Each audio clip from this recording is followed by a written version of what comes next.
Hello, everybody. Welcome to Camel Call Friday. We're going to do things a little different today. Usually hear me and Evan talking about Campbell sports stuff. We'll do that in the second half of the show, but we can't wait, and we know you can't wait to get to talking to some volleyball. And joining me now, he has been here for a decade as Campbell's volleyball coach, and he just wrapped up the first ever regular season title in the history of Campbell volleyball. He was rewarded for that with Coach of the Year honors. He is Greg Goral. And Coach, before we get to the exciting tournament that's coming up for you this weekend, another milestone you have hit here at Campbell. Talk about wrapping up that first ever tournament title, or that first ever regular season title. I mean, it's exciting. It's the first goal you set as a coach, to be able to put a complete season together better than anybody else in the conference is really hard to do. I think it says a lot about our players being able to show up night in, night out and compete with the very best, and knowing you're going to get the very best from our opponents, especially after winning last year as much as we did. So for our team to go through the first half 8-0 and then finish strong, and the only two matches we lost were in 5, very close. But for us to sustain that for 8 straight weeks was a really outstanding attribute to this group that we have. And I couldn't be more excited for them and the program, as well as for our athletic department, our administrators, all the alumni that we've had. There have been just innumerous amounts of people that have put their blood and sweat into this program, and for it to finally pay off feels very rewarding. The tournament title always gets the accolades because in a one big lead that Campbell is in right now in volleyball, you go to the NCAA tournament before it. But you just kind of talked about how it was 8 whole weeks. It's a round robin, so you play everybody on the road here at home. It's physically daunting, but it's mentally daunting too, isn't it? Absolutely. And again, like once we get to November, we've been doing this for 3.5 months, mentally and physically fatigued. You've got midterms, you've got grades, you've got a lot of the academic side of things that players are taking care of, and then just practicing every day. The fatigue from travel and matches definitely takes a toll, and it is definitely a mental exercise as much as it is a physical exercise. And can you maintain your focus when you're exhausted? Can you execute when you're exhausted? Beat the team that's fully energized, ready to come kick the crap out of you because you're number one. So for our team to handle all those challenges week in and week out has been awesome. What's special about this team that has allowed them to do that? I think we've got so many great players at different positions that we can win a lot of different ways. If it has to be a shootout, we can score with the best teams in the conference. And we lead the conference in assists and right up there with kills. But we're also the number 1 defensive team. So if we've got to grind out long rallies that last 30, 40, 50 seconds with the ball going over the net, 7, 8, 9 times, we can do that as well. So we kind of morph into the type of team we need to be night in and night out to win a match. And that's unique. There's some teams that are just all offense, some teams are all ball control or all defense. And if we need to go get 16, 17 kills per set to win, we can do that. If we need to hold a team to 0, we can do that as well.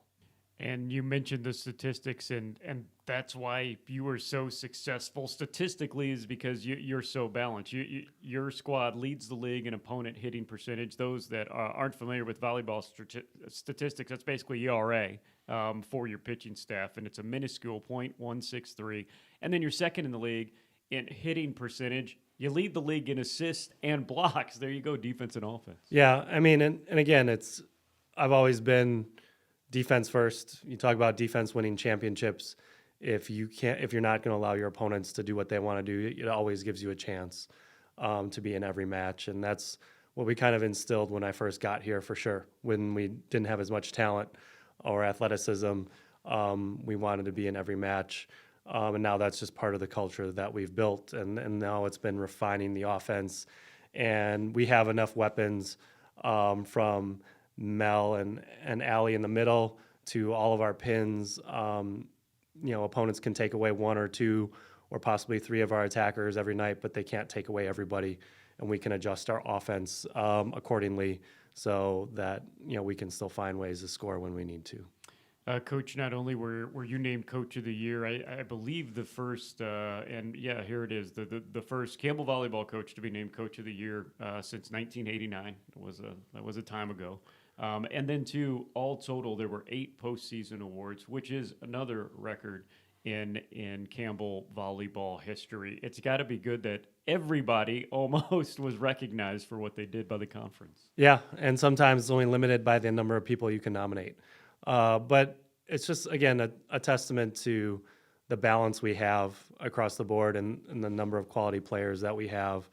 And you don't win awards if you're not successful, and it takes everybody to be successful. I mean, there's plenty of nights where we had to sub on attackers or sub on setters, or, we need someone to go in critical situations and serve a great ball.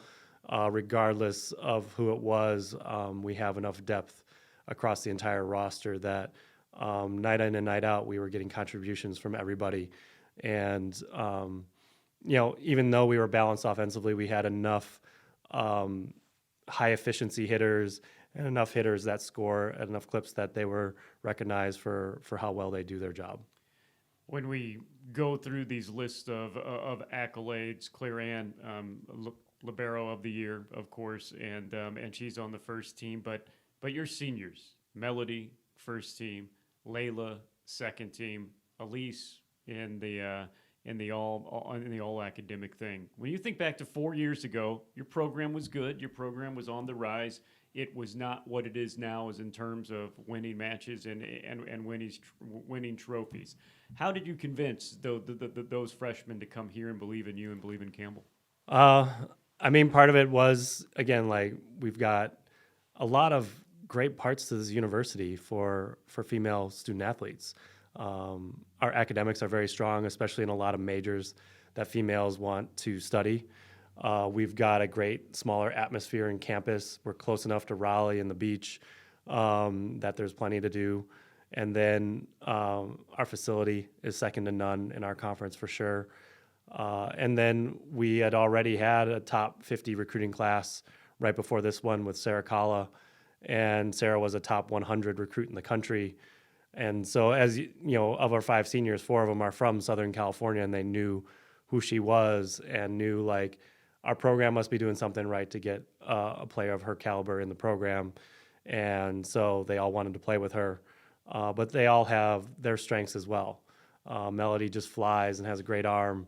Layla is a full 6 rotation outside that can do everything. Elise, a great ball control, defensive kid that she just goes. She's just a tough-minded kid that keeps balls off the floor. She's a great connector of people, always encouraging, always making sure people are on the same page and calm and poised back there. So, and including like Emily Mitter, who starts as our setter. Yeah. Again, just goes about her job and expects everybody to do well. There's just people that make sure that we're not frantic on our side, and that they are going to do everything they can to help us win. And the future bright as well. One of the things that you told us at the beginning was to win a regular season title, you got to have some depth, and you have some depth, and you put 2 on the all-freshman team. Yes. So Gwen and Allie have done a great job from day one. Gwen came to us from one of the best clubs in the entire country out of Chicago, playing for Sports Performance's 18 Elite team. She had a teammate that's now on Wisconsin's roster, another one going to Iowa. There's just a list of quality players coming out of that club and specifically from her team. So she was ready, more ready than most freshmen to handle what it would be like at the college level as far as the pace of the game, the power, the focus that you need night in, night out. and she's done a great job with it.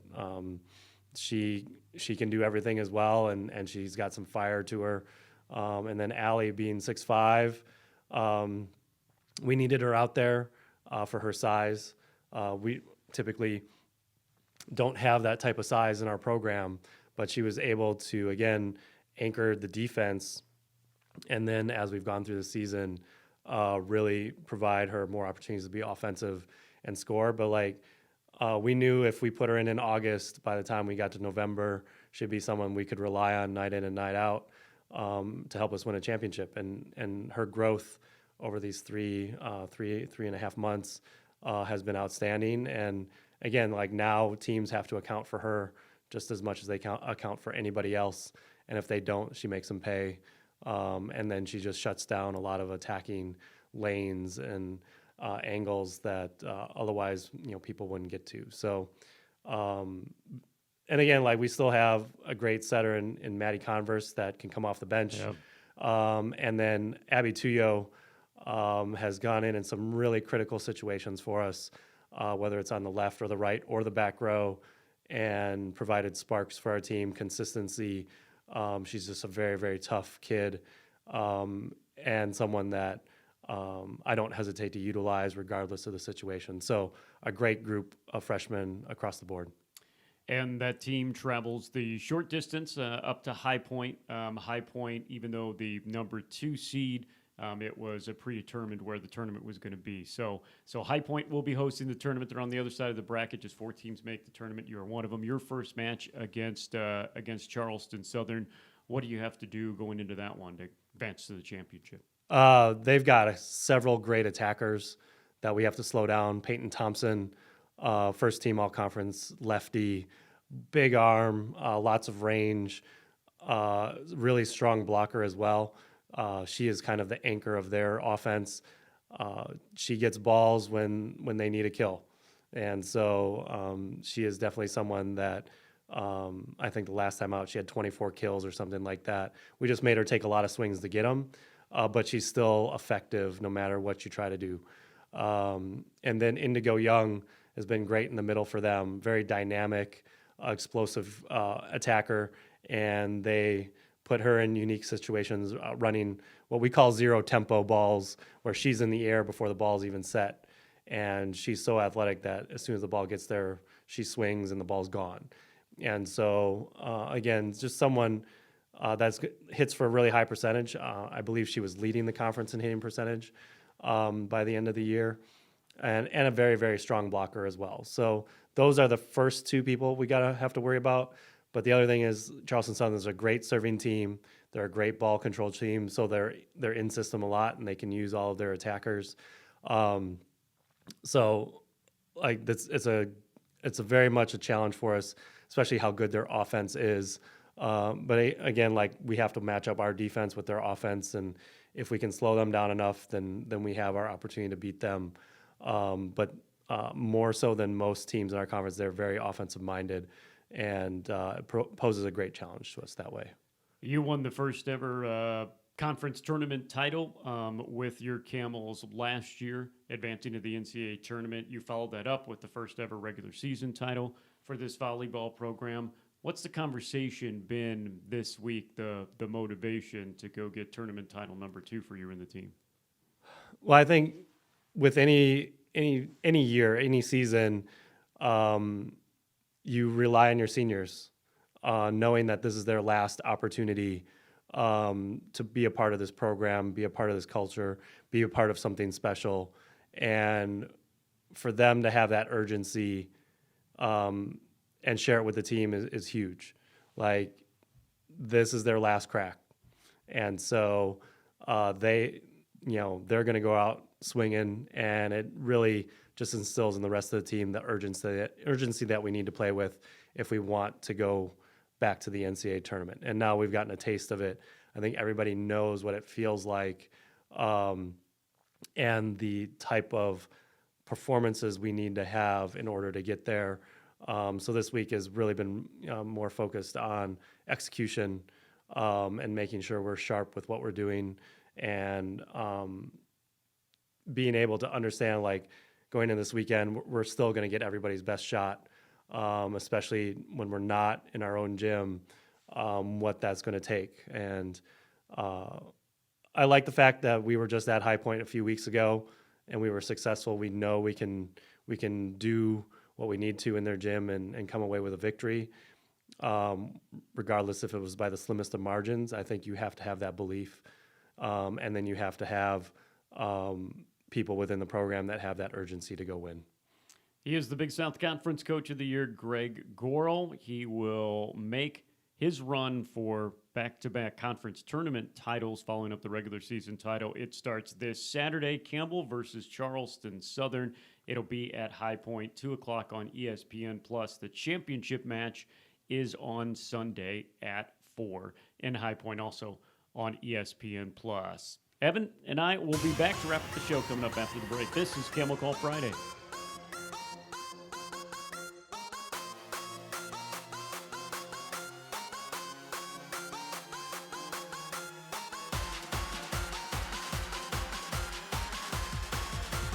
Welcome back to Camel Call Friday. As he always does, Evan Budrovich joining the show, and Greg Goral. Obviously, you've covered this program more than anybody in his entire tenure, and so great to see someone that has worked so hard, especially at recruiting, see it pay off with 2 trophies so far. You and I were there Saturday night. The tears that came to his eyes were so genuine. Yeah. And he mentioned in this chat about the growth of the program from day one to now winning the conference title. They never won the regular season. So for him, that's another box he can check on the resume, another banner, another big moment. And boy, if they could pull it off this weekend, that would be incredible. It would be incredible. What was incredible was our Campbell wrestling team on the UFC Fight Pass last week. That was sensational. The camo singlets were amazing. Right. That was that.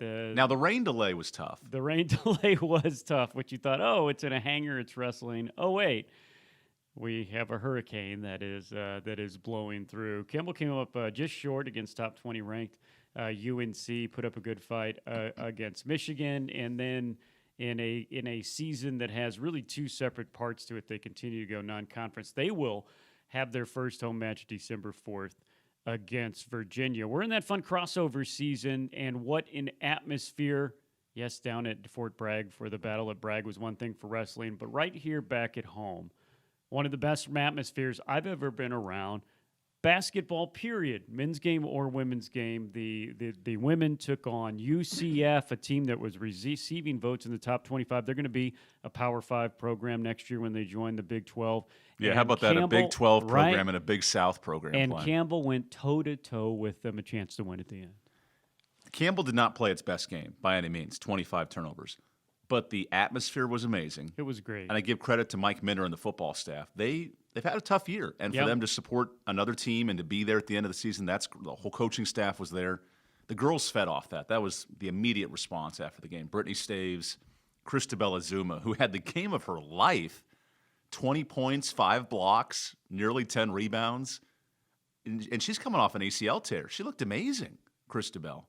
But you're right. Final inbound play to win it. UCF strips the ball and then the free throws and all that. But they literally could have won the game if you inbound that deep pass and make the layup.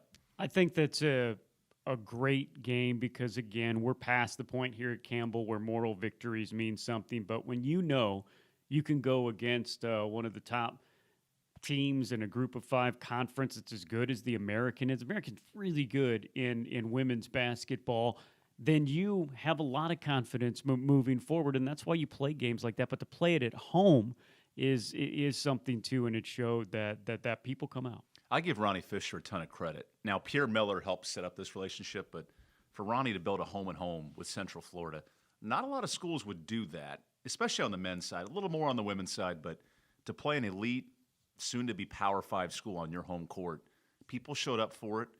It's a name that people know. And sometimes that's undersold. Like, if you know NC State, you're going to go to Raleigh and watch them play. If you know Central Florida, you're going to come to Gore Arena and watch the Camels play.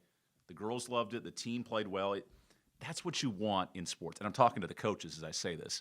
We want to see matchups that people know the names of. It matters. It really does.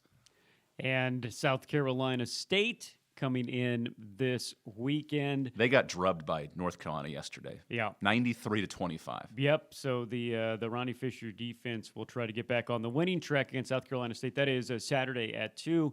The game's at ESPN Plus. But come and see this team again. If you haven't seen the Ronnie Fisher brand of basketball, and it's just elite defense, literally, in the entire nation. So come on out and see it. They will be at Virginia next week, which will again be another good test. And with this team, they are in every game because of the defense they play. Men's basketball really showed up similar, except at PNC Arena, a more hostile environment, obviously. They went toe-to-toe with NC State, Evan. Ended up losing by 6. If you weren't really watching the game, you didn't know that Campbell led for 8.5 minutes of the first half. Campbell was down to possession, less than a minute to go in the game. They missed a bunch of free throws, or they would have beaten the Wolfpack. And that's the exciting part, too. The way Campbell plays with its Princeton offense and they slow possession, they don't turn the ball over. We're going to be in every game this year. The way that Kevin McGeehan structured this offense, you work clock. It's sort of like playing Army or Navy in college football. It's a slow, methodical attack that wears down an opponent. It makes you think mentally for 30 seconds at a time. We know how short my attention span is. I don't know how short it is for these 18-year-olds playing defense, but it truly does keep in every game. And Ricky Clemens has looked really good. Jesus is healthy, which is important. And Jay Powell and some of these younger pieces are figuring it out. So, again, we'll see how they do at App State, but that tournament will tell you a lot about – that's Big South quality teams all weekend. Yeah, Joshua Lucane played good too. In that game, it was a lot of the older guys for Campbell that stepped in. So it seems like the older guys are still there giving us what they're – I mean, Ricky Clemens playing back home in Raleigh, cool moment for him. He had 18 points and also 8 assists. But that was a good showing. Again, we talk about the moral victory part, but – it was a Campbell team that almost took down an ACC team at their home. You mentioned that it's going to be a fun weekend for Campbell, and we'll find out a lot more about this team really in the next week and a half. Well, we go up to App State. App State just beat Louisville. I know Louisville has been having their problems with things. It's not the Louisville of old, but still to go on the road and to beat that team. Well, and that's a Dustin Kearns-led team who was at Presbyterian, rebuilt the program. They talk about stepping up the ladder. That's sort of their mantra. No doubt. He's a very good coach, and it'll start off with that quote-unquote best game of the tournament. Campbell takes on App State Friday at 7 on ESPN Plus and the Varsity Network. And then Southeastern Louisiana, that's a team that if you don't know, they're pretty good from down in Louisiana. That'll be on Saturday at 4. And then Kennesaw State. Is that a Big South football game? That is, yeah, right. Southeastern Louisiana takes on Camel in basketball on the 4th. And then Kennesaw State, they were one of the worst teams in all of college basketball. They won one game 4 years ago. That was the before COVID year. They have totally rebuilt that program. They are a good team. They almost got Florida down in Gatorland earlier this week. That's at 4 and noon. We will have enhanced audio coverage, fresh off the press, some breaking news for you here on this Friday Camel Call. We will have audio for you with a camera that'll be following the play from courtside, because that is a tournament. They have a football game that day, and on Sunday everybody will still be sleeping off the night before, so there is no ESPN Plus coverage for Saturday and Sunday, but we'll have enhanced audio for free through GoCamels.com and the Varsity Network. The matchup that actually is interesting to me, you know how good Stetson's been this year? Yeah. The Sunday of Thanksgiving. Dynamite segue, Evan. If you're looking for something to do at Thanksgiving, we've got 2 home men's basketball games for you next week. If you live in this area, it's a great weekend for college basketball next week.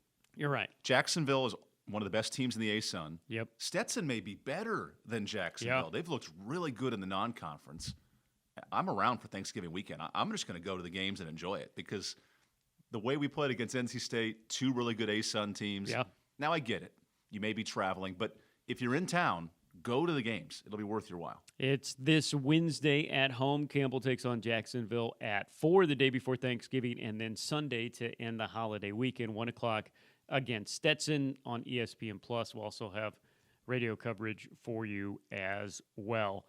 Campbell football needing to get back on the winning track again. Me and you have both been talking over there at football, and injuries really plagued that team. It is what it is, but one thing that they can do differently this year, which, I had a long conversation today against Coach Minner. It was to me a little bit of a throwaway at the end of our interview. Hey, what will a win mean? And then he went on to say, a win will make you feel good, and a win will make a big difference in the offseason, because he said, you know what, you're going to take that first, we lose, we're going to take that first bite of turkey, and you're going to start thinking about the loss and the season and everything. This gives you momentum. It sends the seniors out on a high note, so they'll still be playing for something when they go out of conference to take on Delaware State this Saturday at 2. You mentioned the win at the end of the year. Think back to the last 2 or 3 seasons. Losing streaks have plagued this program at the end of the year. They want to finish out the year strong, clearly. And we've seen in stretches, like for halves, really good football.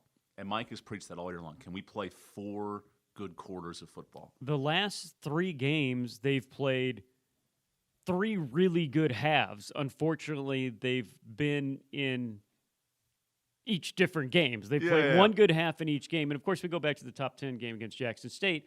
They played really, really well for all 4 quarters, lost to a very good team, 22-14. But I think that's the thing that's almost been frustrating, isn't the right word. Again, we could go through the laundry list of injuries that they have, including their starting quarterback, first-team preseason, Haj Malik Williams. But the fact is that it's been there. It just hasn't been there for 4 quarters.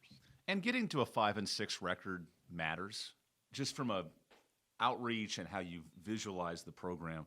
I'll be curious this week, how the offense looks. It's going to be a little different at the quarterback position, and maybe a chance for different players to step in and play and show their presence. But, 25 seniors, man, that was such a cool ceremony last Saturday. And that matters to them.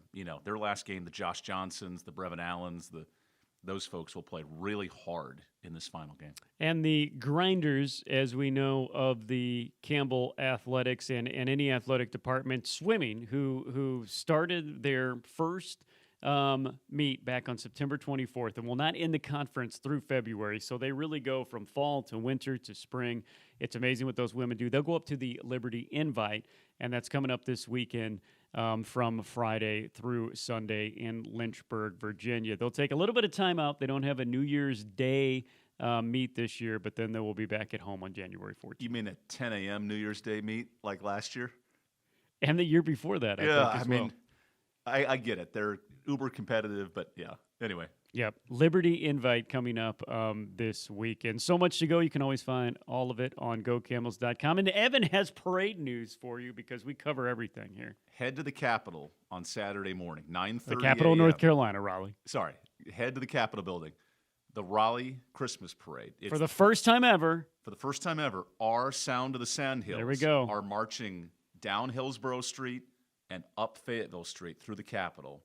50,000 people will be there. And you'll see the Fighting Camel Band roaming around playing. They've been practicing 4 or 5 different songs.